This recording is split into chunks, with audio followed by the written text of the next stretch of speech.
कैलास नागरिया शिवजी साजेला बारतिया रे चली भैले हिमाचल द्वार रे ललनावा रे चली भैले हिमाचल द्वार रे ललनावा। शमशान में जाई शिवजी करेला सिंगरवा आंगे आंगे भभूति लगाई रे ललनवाय आंगे आंगे भभूति लगाई रे ललनवा। बिच्छू गोजर शिव के बनल बागहनवाय नगवा बनल गले हार रे ललनवाय नगवा बनल गले हार रे ललनवा। डम डम डमरू बजावेले महादेव अरे पहुँचेला हिमाचल द्वार रे ललनवाय पहुँचेला हिमाचल द्वार रे ललनवा। डम डम डमरू बजावेले महादेव अरे पहुँचेला हिमाचल द्वार रे ललनवाय पहुँचेला हिमाचल द्वार रे ललनवा। भूत प्रेत संगे नाचेला बायलवाय रे ओही पर शिवजी सवार रे ललनवाय ओही पर शिवजी सवार रे ललनवा।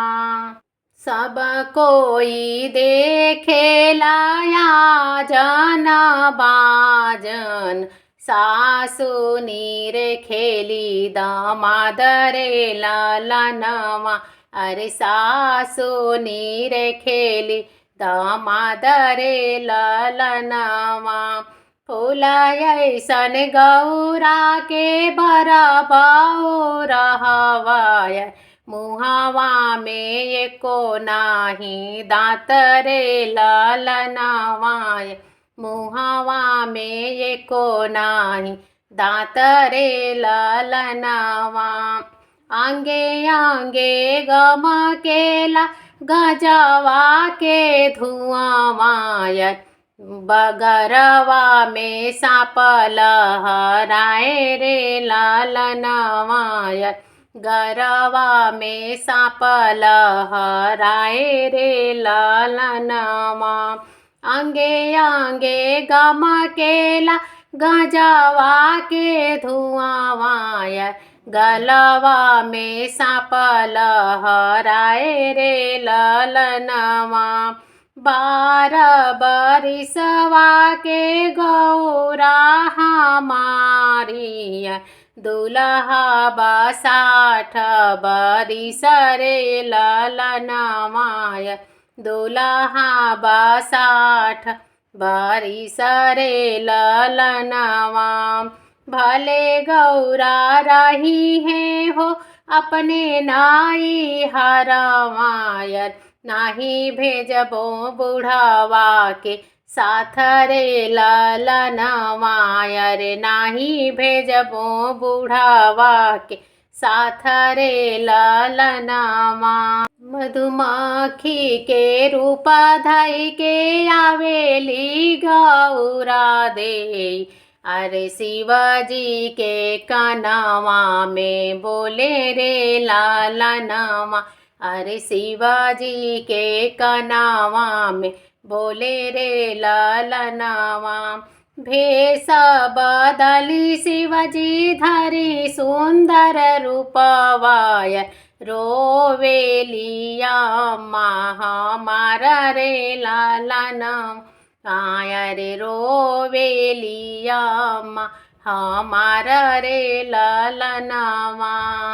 जटवा उतारी शिवजी पहिरेले मौराय चमा चमा चमकेला लाल रे ललनवा।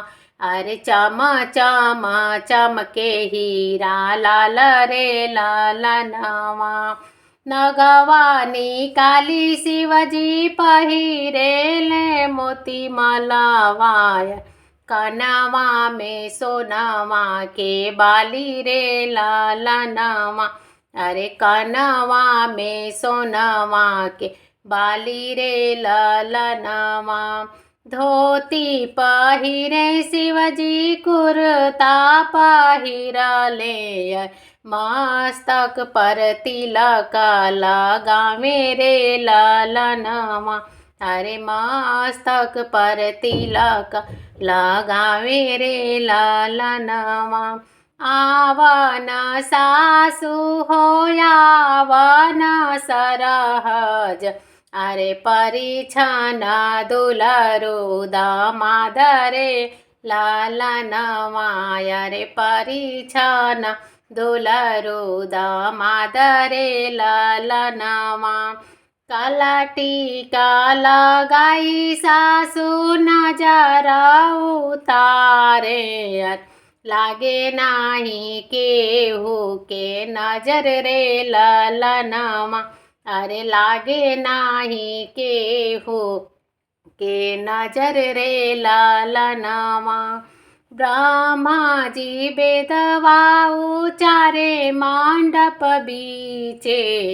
देवी लोग मंगल गावे रे ललनवा। अरे देवी लोगे मंगल गावे रे ललनवा। लक्ष्मी सरस्वती जी करे गाँठ बंधन। गौरा संगे शिवा महेश रे ललनवा। अरे गौरा संगे शिवा महेश रे ललनवा। पड़ेला भावरिया हो हिमाचल आंगनवाय। गौरा संगे शिवजी के ब्याह रे ललनवाय। गौरा संगे शिवजी के ब्याह रे ललनवा।